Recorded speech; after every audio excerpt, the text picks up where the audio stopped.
All right, everybody. I got an old record magazine here. Time to talk about some rock and roll history. I'm going to start by saying my mom always said 1963 was the last good year. I always wondered what she meant by that. She would say basically because that was the last good year for rock and roll, primarily. After that, rock changed. And I'm trying to, she was never specific about what changed in it. She said, changed, it's not the same, blah. If I asked for details, she would say, blah. Like, okay, so you don't like it. You have an allergic reaction to it. I get it. I mean, my son has an allergic reaction to reggaeton music. Yeah, it happens. People are allergic to different kinds of music. So I've done my research, though. I've been looking back. I'm trying to understand why is this, because I can like music from after 1964. It's still rock and roll, right? Well, I've discovered no, it's not the same kind of rock and roll. And let's get into it. Uh, as I said, this is a magazine from the first week of 1964, January 4th. And if you scroll up, you don't see the Beatles anywhere except in this two-page ad they got. Meet the Beatles. They're coming up on the Ed Sullivan Show in a couple months. You're going to want to see these guys. They're awesome. Capitol Records is busting out for them. They are pushing them hard, which is interesting because they didn't push them last year.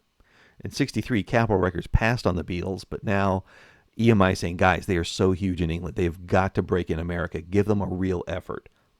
We've tried it with VJ. We tried it with another label, Capitol, please.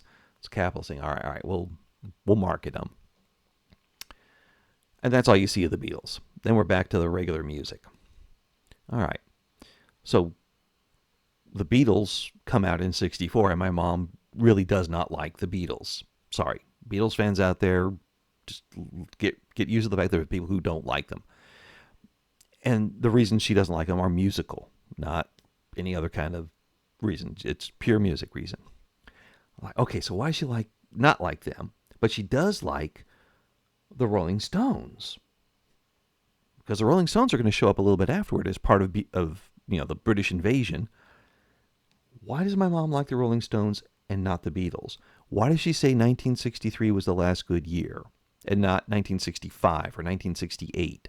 And actually, 1968 is a big watershed year. Why is it breaking 64 and not 68?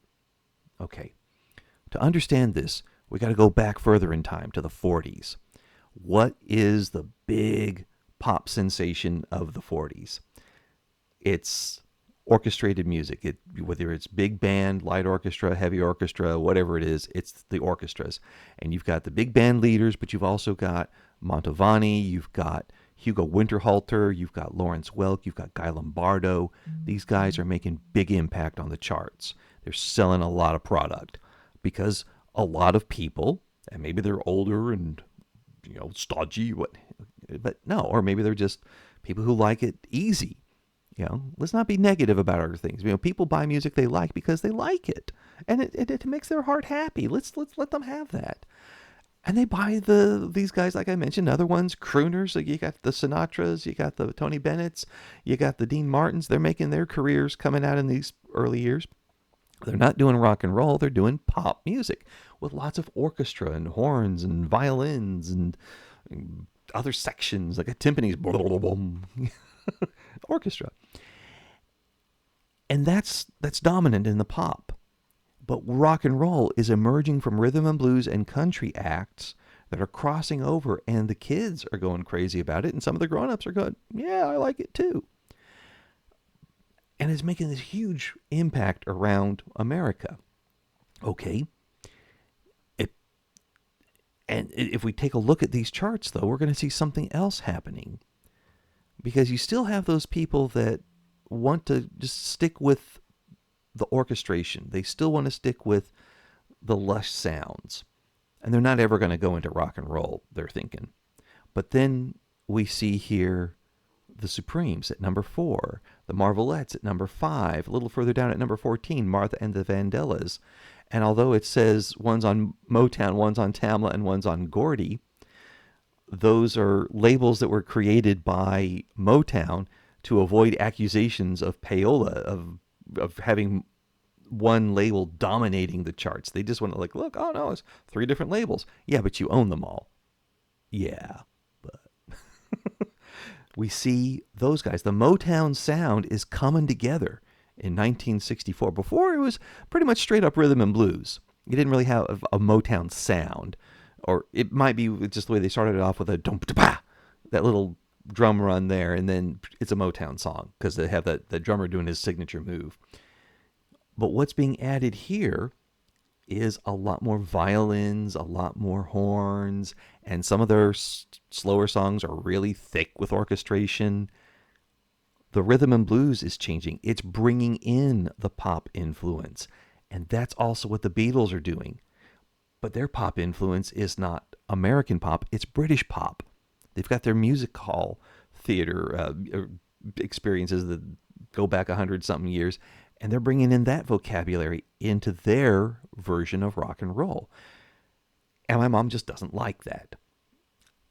And that's cool, you know. But I do. I can get into it. I like the Beatles. And so did America.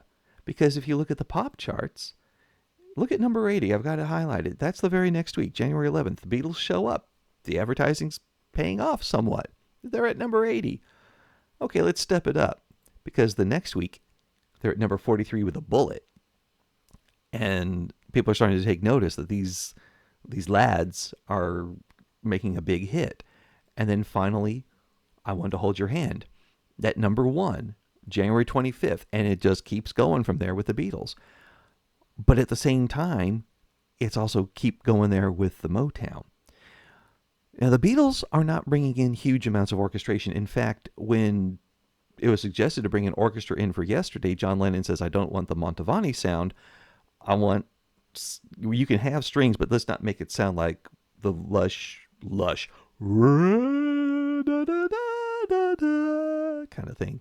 So he got a chamber group in there, and now you have your strings there, John. Okay, he's cool with that. But still, bringing in those string sections, bringing in those charted horns, bringing in something that's not being like a tight rhythm and blues horn section, but a mellow pop horn and string section.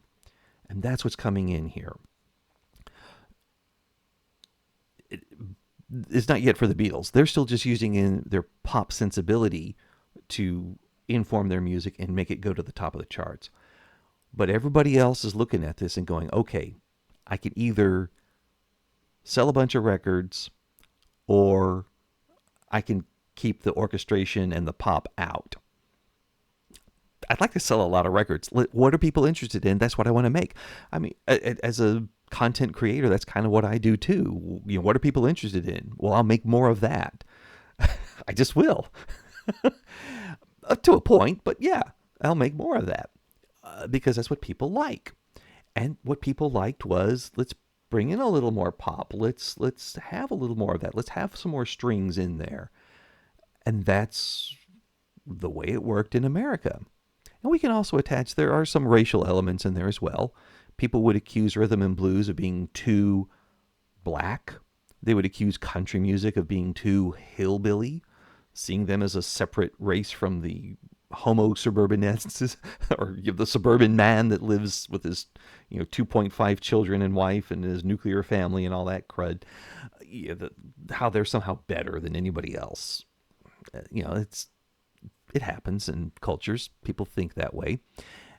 And that suburban home wants to have music that's what they consider a little more sanitized. We don't want dirty words because we know that those I can guarantee there really are some really raunchy things coming out of rhythm and blues. And I have to be careful about certain artists before I just put them on the air because I don't want the FCC to come after me. I get that. I don't want the raunch. And then what else what do you not like about country? They're drinking a lot. That's degenerate. Okay, so you don't want degeneracy or raunchiness. You want clean-cut stuff. Yes, like Mac the Knife. Wait, hold on. But yeah, you do. Well, okay. Murder's okay, just not the raunch or the debauchery. That's America, The violence is fine. It's the other stuff. We're just, oh no, we can't see that. Anyway. But they want more of that. And so music that caters to that. They still have the rock and beat to it, but it's much more pop goes in there. And this actually sets things off. Through the 60s, we get folk rock, we get light rock, we get in the 1970s the country rock, which really wasn't like rock and roll totally country. Leonard Skinner's not country rock. They are rock and roll from the South. That's totally different there. But you have your mellow rock of the 70s. We would call that yacht rock now. That's just an extension of this phenomenon that starts in the early 60s, but it's really prevalent in 1964 and after because of the influence of the Beatles and Motown. And that's why 1964 is a watershed year. It's the year that pop came into rock and roll in a big way. I hope you've enjoyed this. My little alarm just went off, so I gotta head into work now. But I will see you next time, and until then, stay cool, cats.